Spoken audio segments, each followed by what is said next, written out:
नमस्कार दोस्तों, आज की इस वीडियो में आप सभी का बहुत बहुत स्वागत है। दोस्तों आज हम बात करने वाले हैं SMPS के ऊपर। जैसे कि आप सभी को मालूम है, कंप्यूटर में SMPS सबसे ज़रूरी रोल निभाता है, क्योंकि दोस्तों यही एक SMPS है जो कि आपके हर एक कंपोनेंट्स को पावर प्रोवाइड करता है। वो दोस्तों आपके मदरबोर्ड से लेकर, प्रोसेसर से लेकर, रैम से लेकर, ग्राफिक्स कार्ड को लेकर और जो है SSD और हार्ड डिस्क वगैरह है, सब कुछ दोस्तों SMPS ही पावर सप्लाई करता है। तो और कंप्यूटर में सबसे ज़्यादा नष्ट होने वाला जो चीज़ है वो SMPS ही होता है। अगर ऐसा देखा जाए कि कंप्यूटर में ऑन नहीं हो रहा है तो ऐसे केस में 100 में से 90% जो है कंप्यूटर्स के अंदर SMPS का ही इशू होता है। SMPS चेंज करने से ही जो है इशू सही हो जाता है। और आपको जो है मार्केट के अंदर बहुत सारे जो है जो SMPS या फिर PSU भी कहा जा सकता है इसको, क्योंकि पावर सप्लाई यूनिट है, PSU भी कहा जाता है। तो SMPS या फिर PSU कह लीजिए, मार्केट में दोस्तों आपको बहुत सारे देखने को मिल जाएगा। जैसे कि दोस्तों जेब्रानिक्स का हो गया, कॉन्सिस्टेंट का हो गया, कूलर मास्टर का हो गया, गीगाबाइट का हो गया, एंड स्पोर्ट्स का हो गया, कॉर्सर का हो गया, बहुत सारे दोस्तों ब्रांड अभी अवेलेबल है। बस इतने ही नहीं, इसके अंदर आपको जो है बहुत सारे वेरिएंट भी देखने को मिलेगा। जैसे कि 450 वाट हो गया, 550 वाट हो गया, 650 वाट, 750, 850, 950, 1000, 1200, बहुत सारे आपको जो है वेरिएंट देखने को मिलेगा। इसी के साथ साथ दोस्तों जो है कम कीमत का भी SMPS आता है जो कि 450 वाट सप्लाई करता है।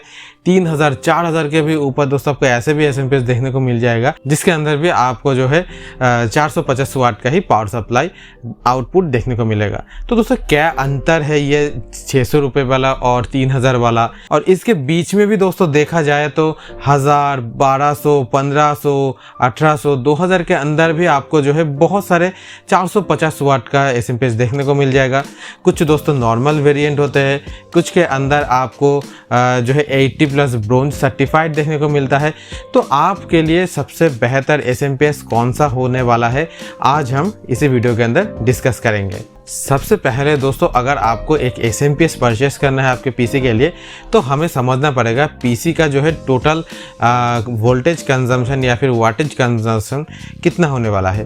तो दोस्तों नॉर्मली जो है PC बिल्ड अगर आप करते हैं, देखिए दोस्तों आज के डेट में 3rd generation, 4th generation, 5th generation, 6th generation भी मिलता है, 10th भी मिलता है, 11 भी मिलता है, 12 भी मिलता है, 13, 14 भी अब आने वाला है, मतलब आ ही गया है मार्केट में, अभी दोस्तों मिलना भी शुरू हो चुका है वो। तो अभी हम शुरू करते हैं 3rd जनरेशन के साथ। तो दोस्तों 3rd जनरेशन जो प्रोसेसर है या फिर 4th जनरेशन ही कह लीजिए दोस्तों, ये दोनों अगर आप PC बिल्ड कर रहे हो तो लगभग आप 450 वाट का मैक्स कंजम्पशन आपको देखने को मिलेगा। तो उतना तक भी आपको देखने को नहीं मिलेगा, आपको बस 200 से लेकर 250 के अंदर ही आप वाटेज मैक्सिमम, जब आप वीडियो एडिटिंग या फिर जो गेमिंग करोगे, अगर आपके पास छोटा मोटा 2 GB का, 4 GB का 730 ग्राफिक्स कार्ड आपने लगाया है, तो आप लगभग 220 या फिर 250 वाट का मैक्सिमम पावर कंजम्पशन देखने को मिलेगा।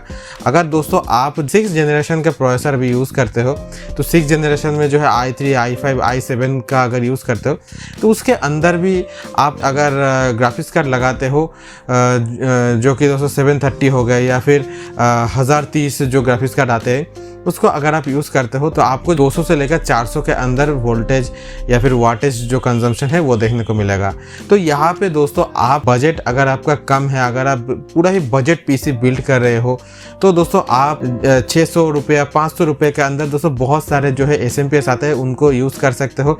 3rd, 4th, 5th, 6th इन चारों में ही दोस्तों आप कम कीमत का SMPS लगाओ, कोई भी आपको दिक्कत वगैरह आपको देखने को नहीं मिलेगा। और दोस्तों यहाँ पे आपको जो बहुत सारे ब्रांड भी देखने को मिल जाएगा। जेब्रानिक्स है, यहाँ पे फॉक्सिन है, फ्रॉन्टेक है, बहुत सारे आपको दोस्तों ब्रांड देखने को मिलेगा। एक्सेस है, उसके साथ साथ यॉट भी दोस्तों देखने को मिलता है। और अगर दोस्तों बात करें आप इन अगर 3rd, 4th, 5th और 6th जनरेशन के अगर प्रोसेसर के साथ PC बिल्ड कर रहे हैं, या फिर आपके पास पहले से ही PC है, आप चाहते हो कि नहीं इतना कम कीमत का जो है SMPS यूज़ नहीं करेंगे, थोड़ा सा अच्छा SMPS ले लेते हैं, 800, 1000, 1200 का मैक्सिमम चला जाता है। तो यहाँ पे आपको जेब्रानिक्स का या फिर अदर्स जो ब्रांड मैंने बताया, फॉक्सिन और भी दोस्तों बहुत सारे ब्रांड है, उन्हीं का ही जो है आपको गोल्ड एडिशन SMPS देखने को मिल जाएगा। ये दोस्तों गोल्ड एडिशन नॉर्मल एडिशन से थोड़ा सा बेहतर होता है। इनके अंदर जो PCB लगे हुए हैं, प्रिंटेड सर्किट बोर्ड जिसको कहा जाता है, वो दोस्तों हाई क्वालिटी का होता है। उसी के अंदर जो चिप्स वगैरह जो है, कंपोनेंट्स वगैरह है जो है मदरबोर्ड के ऊपर लगाया होता है, तो वो भी दोस्तों बहुत ही बढ़िया क्वालिटी का आपको देखने को मिलता है।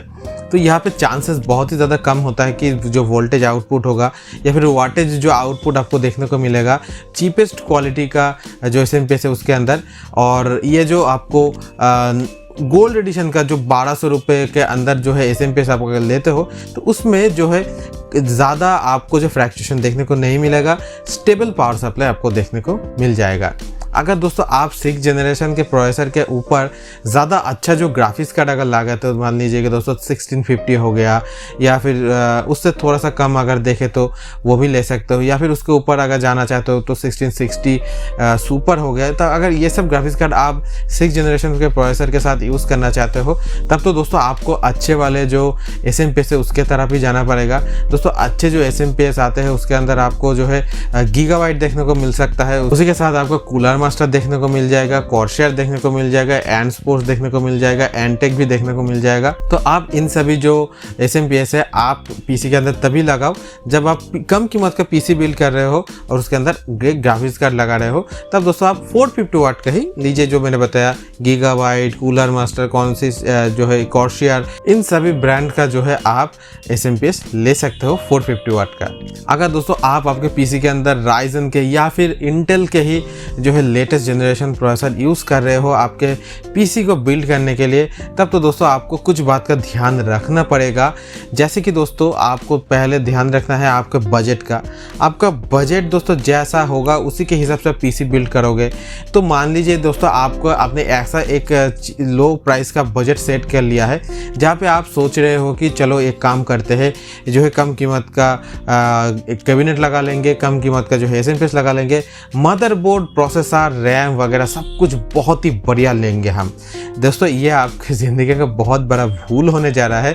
एक तो अब ये भी ठीक है कि आप कम कीमत के ऐसे जो है कैबिनेट ले लो, उससे कोई फ़र्क नहीं पड़ता, ज़्यादा हीटिंग इशू के अलावा आपको कोई भी इशू देखने को नहीं मिलेगा।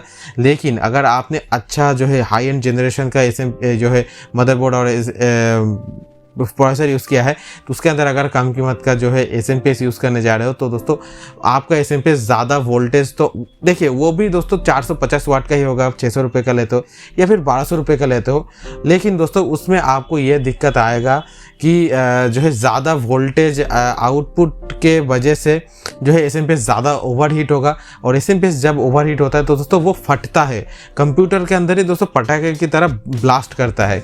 तो जब वो ब्लास्ट करेगा आपके मदरबोर्ड, प्रोसेसर सब कुछ लेके डूबेगा। तो ऐसा बिल्कुल भी मत करना।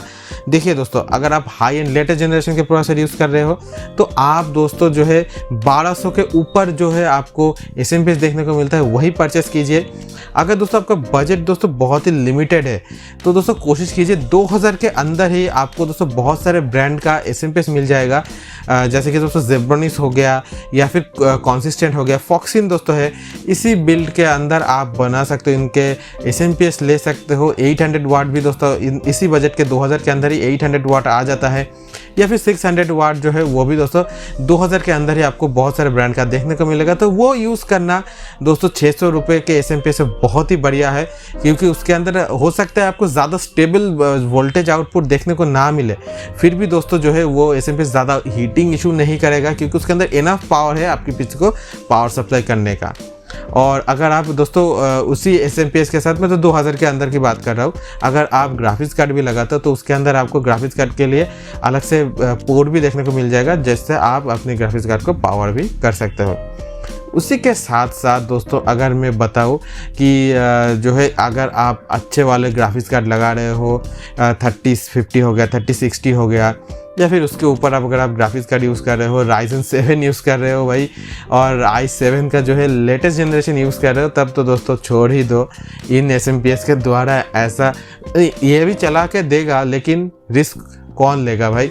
इतना अगर पैसा खर्च कर रहे हो तो थोड़ा सा और पैसा बढ़ाओ और ले लो दोस्तों कूलर मास्टर का, कॉर्सर का, गीगाबाइट का, लेकिन 450 नहीं, 550 नहीं, सीधा 650 ले लीजिए, क्योंकि अभी जो है ग्राफिक्स कार्ड बहुत ही ज़्यादा पावर कंज्यूम करता है। अगर आप कम वोल्टेज का या फिर कम वाट का जो है एसएमपीएस लगाओगे तो आपको जो है पावर सप्लाई में थोड़ा सा दिक्कत हो सकता है। तो दोस्तों बस आज का वीडियो यहीं पे ख़त्म करते हैं। आशा करता हूँ दोस्तों आज का वीडियो आपको बहुत ही अच्छा लगा होगा। अगर आपको आज का वीडियो अच्छा लगता है तो ज़रूर से एक लाइक कर दीजिए इस वीडियो को, शेयर कीजिए इस वीडियो को अपने दोस्तों के साथ। अगर आपका कोई दोस्त ऐसे ही एसएमपीएस के बारे में और जानकारी लेना चाहता है तो हेल्प कीजिए आपके दोस्त को इस वीडियो को शेयर करके।